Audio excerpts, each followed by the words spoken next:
Hey everybody, welcome to another episode of Just Open It, the YouTube series in which I open recently acquired toys. My name is Russ. Thank you very much for watching this video. I really appreciate it. If you're a fellow toy collector or a fan of pop culture in general, please subscribe to my channel, Karaoke Fanboy TV. I do often open a recently acquired toy or collectible, and today I am opening Franken Berry. Yes, you know him, you love him, from your favorite Halloween-themed cereals. This is one in a line of toys that is produced by, I think it's called Jada Toys. Now, Jada sounds like a name I should probably keep out of my mouth, but that is the name of this company, and they have apparently licensing with some food companies like General Mills, one of the most beloved cereal companies out there, and yeah, they have this line of bizarre food mascot toys. I think Tony the Tiger is coming out soon. I'm actually excited about getting my hands on that figure because I do have a collection just off camera here of food-themed memorabilia. I have a section of my shelving dedicated exclusively to like the Pillsbury Doughboy and Sprout, the Jolly Green Giant's little buddy. I have some Mr. Peanut stuff. I have a whole wall of McDonald's and Happy Meal toys here. I've opened some of that stuff on this channel in the past, but to see the action figure proper collide with these kinds of characters is a real treat, and apparently there's a market for this. This came out in 2021, so it's not even new. In fact, I found it at Zia Records, a local kind of multimedia exchange store. I've mentioned them and Bookman's here in the past. Phoenix is really lucky to have these incredible stores where you can go trade in old music and books and movies and toys and collectibles, comics, for either store credit or cash. And, you know, it's always best, I think, to go with the store credit because, one, you get a higher return, and two, you could find things at these stores that were either online exclusive at some point and my fellow collectors just decided they're not into it anymore, they traded in. You just never thought you'd see something like this, and then you get it at kind of a decent deal. Like, full disclosure, I picked this up for 24 bucks. I don't know what its original price was online, but considering shipping would have been involved, I think this is the better deal. So, when you open the front, you could see the figure and the beautiful packaging here that's involved. There's a lot of thought that goes into this, and there are some faux nutrition facts on the side here. The contents include one alternate head, one cereal box, authentic retro styling, collector quality paint 100%, collector quality sculpt 100%, points of articulation 21 posable possibilities here. So let's get right into, oh, you know what's interesting too? I see Jada Toys from the City of Industry in California. So locally made product here. Happy to support something made in America. City of Industry is where Franken Sons is, a very popular place to pick up collectible comics and toys and so on. Been there many times. Okay, easy extraction. Box is still intact. Don't know if I will keep it. Part of the point of this channel is to eradicate packaging, get these figures on the shelves, and enjoy them, I believe, in the version and with the accessibility that they were intended to be enjoyed, which is getting your hands on them, moving them around. You don't want to let those 21 points of articulation go to waste, do you? But when you see this kind of art, it's just like, do you keep that and display that as well? One of the problems with stores like Zia and Bookman's, and Goodwill for that matter, is they slap the sticker right on the packaging. So if I try to peel that off, am I going to take some of the design with it? Is going to take some of the cardboard, some of the printing on the cardboard with it? Is that a risk I'm willing to take? I don't know. Time will tell, because in the meantime, I'm just excited to get my hands on Franken Berry.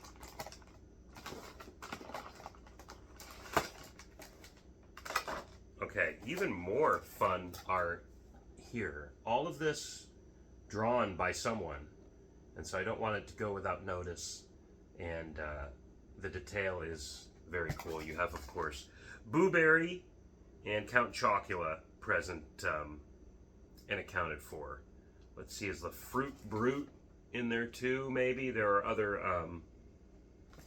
other Halloween-themed cereal characters that we only see during that time of year. But in this case, we have this pretty solid little box of cereal. I think that's about the right serving size for me. This alternate head, which is kind of fun, and these extensions, these kind of Frankenstein-like gears and so on. So there's that. And now the figure itself. And it's so funny, like, this is not made for a child. There's no child of the 21st century that wants a cereal mascot action figure. In fact, I've met children recently as I teach comic book workshops and stuff. They don't even know who Captain Crunch is. This is for an adult collector. And so the bizarre nature of me, a grown man, opening a pink Frankenstein-like character that ultimately promotes a sugary cereal, it's not lost on me, folks, but welcome to YouTube. Here he is, and it's cool. I'll tell you this, for what I presume is kind of a deluxe figure that had online exclusivity at one point, the joints are pretty loose. Now again, I'm buying this at a used media store, but I did have to break the elastic strap.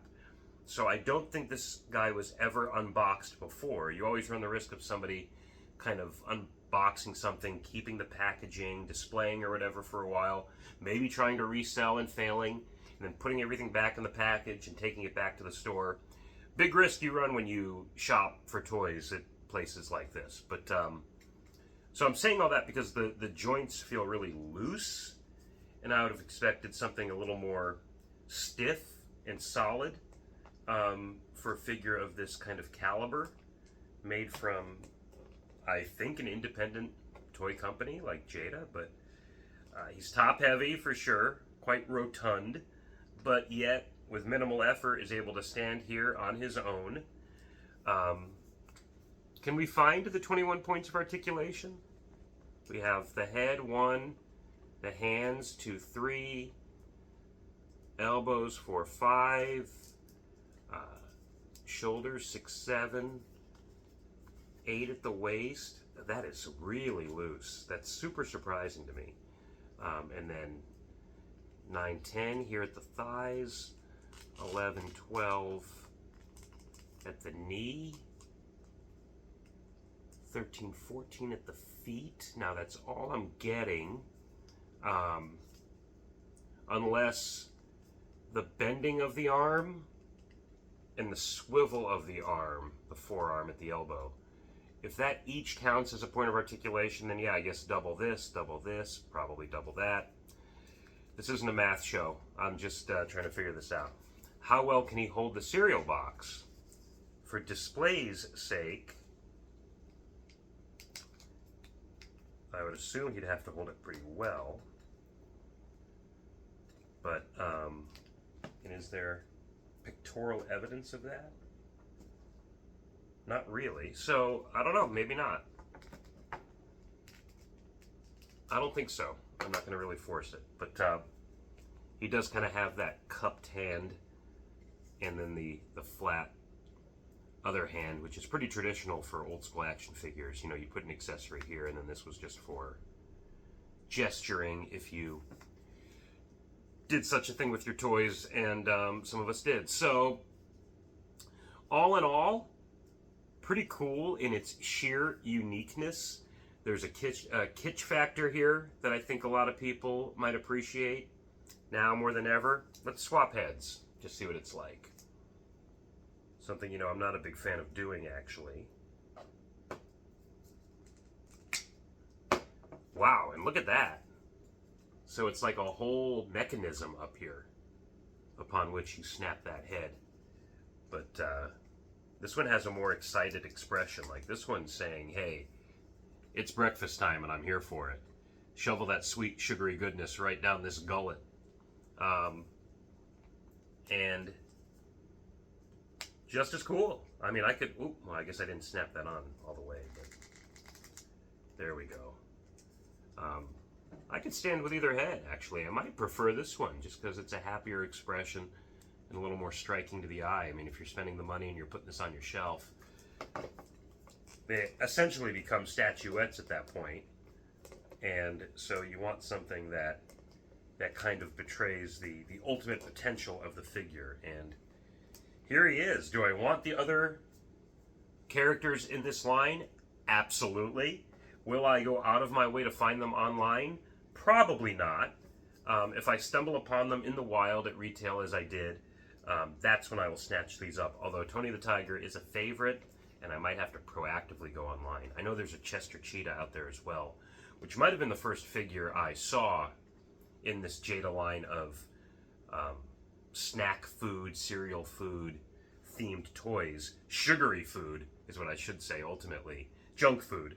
I saw Chester at San Diego Comic-Con a couple of years ago, and I was like, what? These guys might have already been out by then. I have no idea. But that said, very cool, very unique. Highly recommended if you are into this kind of stuff, and enough people must be for a company to dedicate an entire line of action figures to them. So, Jada Toys, thank you very much. I'm going to keep your name in my mouth so I can talk about how cool these figures are and try to keep supporting what you're doing. Much appreciated. You know, I make my own comics, and I share those comics on Instagram often at Amazing AZ Comics. It's a little comic book series about superheroes right here in Arizona, but you could enjoy them anywhere around the world. So again, if you want to follow me on Instagram at Amazing AZ Comics, I'd really appreciate your support. That's where I, again, promote the comics and talk about my own original characters that are in part inspired by characters like this that we all kind of consumed when we were kids. So one more time, Instagram at Amazing AZ Comics. I'd love your support there as well. In the meantime, join me next time right here on YouTube when I grab another unopened toy from the growing stack here in my living room and I say, you know what? Just open it. I'll catch you next time.